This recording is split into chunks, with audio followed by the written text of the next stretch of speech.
O Lord, open our lips, and we will declare your praise. This morning we read John chapter 8, verses 1 to 11. In some ways these are controversial verses because in most Bibles there'll be a note above them or a footnote to say that these verses are not included in the most reliable manuscripts or the earliest manuscripts. And so there's a question mark over this entire story, but as we read it, it seems to be a true story, a story that reflects the character of Jesus that we're seeing in the book of John and throughout the Gospels. And so if it's not in the earliest manuscripts, what are the two reasons for that? How come it gets included in later manuscripts? The first, of course, is that some people will say it was added. If it was added, where did it come from? John's Gospel itself says that there are many more things that Jesus said and taught than he'd included in his Gospel. So it could have been one of those stories that was around, known to the early church, that for some reason got included in at this point in the narrative. Or it could be that the earliest manuscripts somehow missed it out, that when the scribes were copying out those early manuscripts, somehow they skipped over this passage.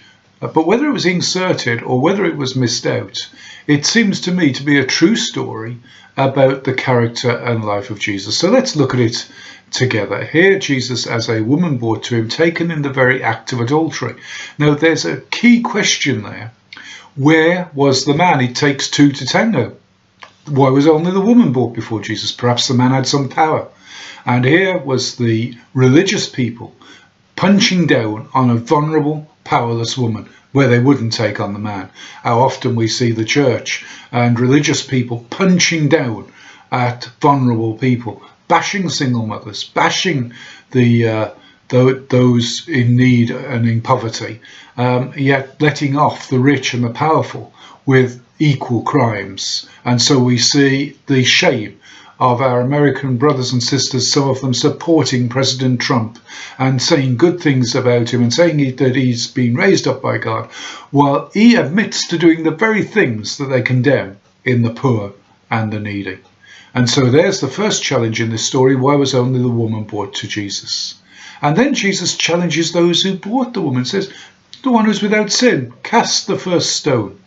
Whoever's perfect, you cast the first stone. Whoever has never done anything that the Old Testament law didn't say needed punishment, you cast the first stone. And of course, no one could.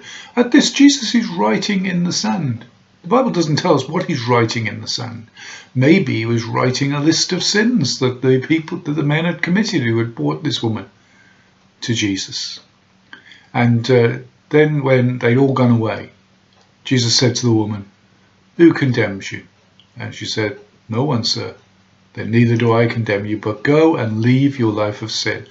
The command of Jesus is still that we repent, we turn from evil to serve the Lord. And as though this woman received forgiveness, that forgiveness meant that she should change. And God's forgiveness in our life means that we should realize the consequence of our sin and turn from it and be changed and transformed.